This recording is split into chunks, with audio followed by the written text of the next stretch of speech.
Guys imagine कीजिए आप कहीं पर 500 रुपये इन्वेस्ट करते हैं और इन्वेस्ट करने के बाद आप उसे लगभग 10 सालों के लिए छोड़ देते हैं। अब 10 सालों के बाद जब आप उसे वापस से चेक करते हैं तो उन 500 रुपये की वैल्यू 30 से 40 करोड़ रुपए हो जाती है। अब हो सकता है आपको शायद ये लग रहा हो कि ये तो सिर्फ एक फिल्मी बात है, ऐसा सच में थोड़ी ना हो सकता है। बट गाइज ये एक रियलिटी है और उस इन्वेस्टमेंट सोर्स का नाम है बिटकॉइन। 2010 में एक बिटकॉइन की कीमत थी 0.08 यूएस डॉलर, यानी कि इंडिया के हिसाब से सिर्फ 5 से 7 रुपए। बट आज मई 2021 में एक बिटकॉइन की कीमत है 56,144 यूएस डॉलर्स, यानी कि इंडियन रुपीस में अगर इसको कन्वर्ट करा जाए तो ये हो जाते हैं लगभग 41 लाख रुपए, जो कि एक बहुत ही बड़ा अमाउंट है। तो आखिर ऐसा क्या था बिटकॉइंस में जो इतने कम टाइम में इसमें इतनी तेज़ी से उछाल आया?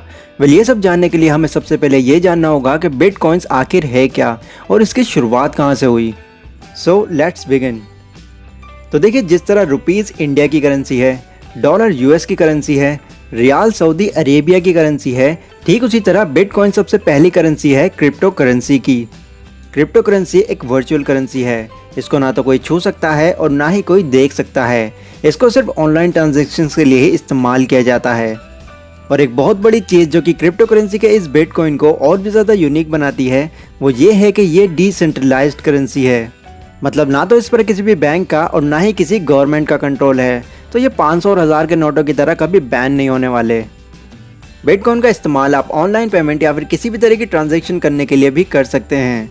अब क्योंकि यहाँ पर कोई भी बैंक इन्वॉल्व नहीं है तो bitcoin peer to peer network base पर काम करता है, यानी कि एक दूसरे के बीच हम बिना किसी क्रेडिट कार्ड या फिर बिना किसी डेबिट कार्ड के बहुत आसानी से ट्रांजैक्शन कर सकते हैं।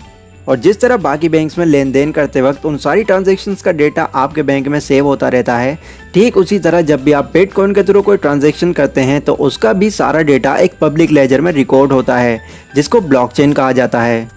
ये कुछ ऐसा ही है जैसे बैंक में ट्रांजैक्शन करने के बाद आपके उस बैंक की पासबुक के अंदर एंट्री होती है। यहाँ पर आपका शुरू से लेके अब तक का सारा डेटा मौजूद होता है।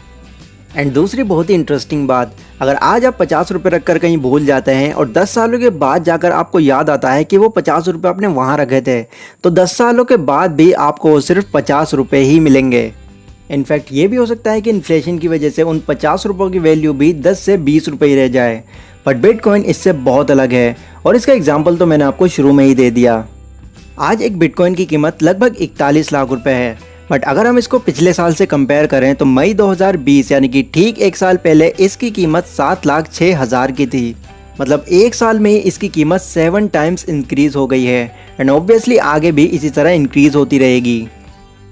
अब आप में से कुछ लोगों के माइंड में शायद ये चल रहा होगा कि एक करेंसी की वैल्यू आखिर इंक्रीज या फिर डिक्रीज कैसे हो सकती है? उसकी वैल्यू तो हमेशा वही होती है जो उस पर लिखा हुआ होता है। बट गाइज, इसके पीछे एक बहुत ही इंटरेस्टिंग फैक्ट है। बाकी देशों की करेंसीज आपको इस दुनिया में अनलिमिटेड मिल जाएंगी, जिनकी कोई भी गिनती नहीं है, लेकिन बिटकॉइन इस दुनिया में सिर्फ 21 मिलियन ही बनाए गए हैं। और इसके रेट्स इंक्रीज या फिर डिक्रीज क्यों होते हैं, ये मैं आपको एक एग्जाम्पल के थ्रू समझाता हूँ। इस कागज़ के नोट की कीमत सिर्फ 50 रुपये क्यों है? क्योंकि गवर्नमेंट ने सिग्नेचर करके हमें यह भरोसा दिलाया हुआ है कि इसकी वैल्यू सिर्फ इतनी ही है और फ्यूचर में भी यही रहेगी। बट बिटकॉइन में तो गवर्नमेंट का कोई इन्वॉल्वमेंट ही नहीं है, तो इसीलिए यहाँ पर सारा खेल डिमांड एंड सप्लाई का चलता है। अब आप लोग मेरी इस टॉपिक पर वीडियो देख रहे हैं और वीडियो खत्म हो जाने के बाद हो सकता है आप लोगों के मन में भी इसको खरीदने का डिज़ायर पैदा हो जाए और आप उस पर रिसर्च करना शुरू भी कर दें।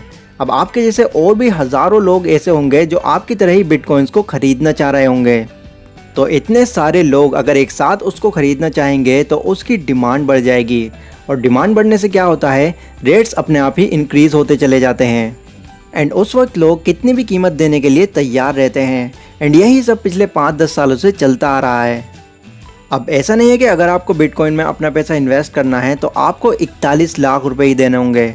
अगर आप इतना पैसा अफोर्ड नहीं कर पा रहे हैं तो आप बिटकॉइन का एक छोटा सा हिस्सा भी खरीद सकते हैं, जिसको सातोशी कहा जाता है। जिस तरह 1 रुपये के अंदर 100 पैसे होते हैं, ठीक उसी तरह एक बिटकॉइन के अंदर 100 मिलियन सातोशीज होते हैं। आप अपने हिसाब से जितने मर्जी चाहे सातोशीज खरीद सकते हैं। ज़ेप-पे एक बहुत ही पॉपुलर वेबसाइट है जहां पर जाकर आप सातोशीज को बाय कर सकते हैं। अब जितनी भी बातें मैंने आपको बिटकॉइंस के बारे में बताई हैं, क्या उन सब से हम ये मान लें कि बिटकॉइन 100% सेफ करेंसी है? बिल्कुल नहीं। यहाँ पर अगर कुछ पॉजिटिव है तो बहुत कुछ नेगेटिव भी है। अब हम लोग बात करते हैं बिटकॉइंस के एडवांटेजेस और डिसएडवांटेजेस के बारे में।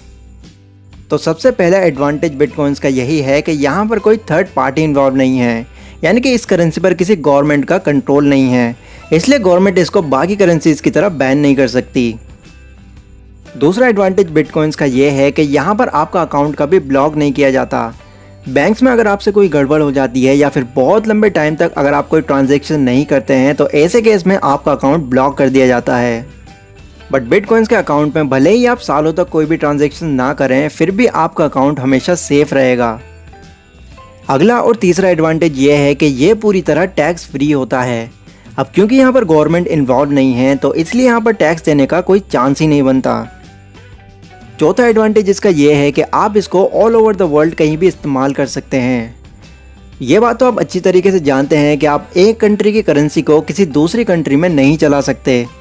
इसके लिए आपको उस पैसों को उस देश की करेंसी में कन्वर्ट कराना पड़ता है। बट बिटकॉइन को आप किसी भी देश में एज इट इज़ यूज़ कर सकते हैं, इसके लिए आपको इसे कन्वर्ट कराने की कोई ज़रूरत नहीं। पांचवा और आखिरी एडवांटेज इसका ये है कि अगर आप इसमें लॉन्ग टर्म के लिए अपना पैसा इन्वेस्ट करते हैं तो ये आपको स्टॉक मार्केट से भी ज़्यादा पैसा अर्न करके दे सकते हैं, क्योंकि जिस तरह से बिटकॉइंस की डिमांड बढ़ रही है उतने ही ज़्यादा इसके रेट्स इंक्रीज़ होते जा रहे हैं। आज एक बिटकॉइन की कीमत 41 लाख रुपए है। अब हो सकता है अगर आप कुछ दिन बाद इस वीडियो को देख रहे हैं तो इस वक्त एक बिटकॉइन की कीमत और ज़्यादा इंक्रीज़ हो गई हो, क्योंकि इसके रेट्स दिन ब दिन बढ़ते ही जा रहे हैं। अब फाइनली हम लोग बात करते हैं बिटकॉइंस के डिसएडवांटेजेस के बारे में, जो जानना आपको बहुत ज़रूरी है। तो पहला और सबसे बड़ा डिसएडवांटेज इसका ये है कि अगर आप किसी वजह से अपने अकाउंट का पासवर्ड भूल जाते हैं तो समझ जाइए आप अपने सारे बिटकॉइंस लॉस कर चुके हैं। यहाँ पर आप अपना पासवर्ड कभी भी रिकवर नहीं कर सकते, इसलिए पहला ही पासवर्ड आपको बहुत ध्यान से पुटअप करना होता है। दूसरा डिसएडवांटेज है इसका कंट्रोल। अब ये तो मैंने आपको बता ही दिया कि इस पर गवर्नमेंट का किसी भी तरह का कोई भी कंट्रोल नहीं है और ना ही इसकी किसी भी करेंसी की तरह कोई फिक्स वैल्यू है। तो जिस तरह से डिमांड बढ़ने पर इसके रेट्स इंक्रीज़ होते हैं, ठीक उसी तरह डिमांड के घट जाने पर इसके रेट्स डिक्रीज़ भी हो सकते हैं। इसलिए ग्रीड में अगर अपना बहुत सारा पैसा इन्वेस्ट करने से पहले एक बार ज़रूर सोच लें। बेहतर होगा अगर आप इसमें अपना उतना ही पैसा इन्वेस्ट करें जिन पैसों की आपको ज़्यादा टाइम तक ज़रूरत ना हो। तीसरा डिसएडवांटेज इसका यह है गाइस कि आपको यहाँ पर कभी रिफ़ंड नहीं मिलता। हम किसी भी ऑनलाइन शॉपिंग प्लेटफॉर्म पर जब कोई प्रोडक्ट ऑर्डर करते हैं और गलती से अगर हमें कुछ और डिलीवर हो जाता है तो उस केस में हम उस प्रोडक्ट को कैंसिल करके अपना रिफ़ंड ले सकते हैं। बट गाइस अगर आप बिटकॉइन के थ्रू कोई प्रोडक्ट ऑर्डर करते हैं और डिलीवर आपको कुछ और हो जाता है तो उस केस में आप रिफ़ंड नहीं ले सकते। इसके अलावा अगर आप गलती से किसी और के एड्रेस पर भी बिटकॉइन सेंड कर देते हैं तो यहाँ पर भी आपको अपना रिफ़ंड नहीं मिलने वाला। गाइस बहुत सारे ऐसे अमीर इन्वेस्टर्स हैं इंक्लूडिंग वॉरेन बफेट जो कि बिटकॉइंस के हमेशा ही खिलाफ रहे हैं। उनका ये मानना है कि बिटकॉइन सिर्फ एक मिराज है जो कभी भी आपकी आंखों के सामने से गायब हो सकता है। वहीं कुछ अमीर लोग ऐसे भी हैं जो आज भी बिटकॉइन जैसी करेंसी को सपोर्ट करते आ रहे हैं और इसमें सबसे बड़ा नाम एलॉन मस्क का है। तो अलग अलग लोगों की बिटकॉइन को लेकर अलग अलग थिंकिंग बनी हुई है। अब ये सारी बातें जान लेने के बाद आप बिटकॉइन के बारे में क्या सोचते हैं ये आप लोग मुझे कमेंट करके ज़रूर बताएं। तो ये वीडियो गाइस आज की हमारी यहीं तक थी।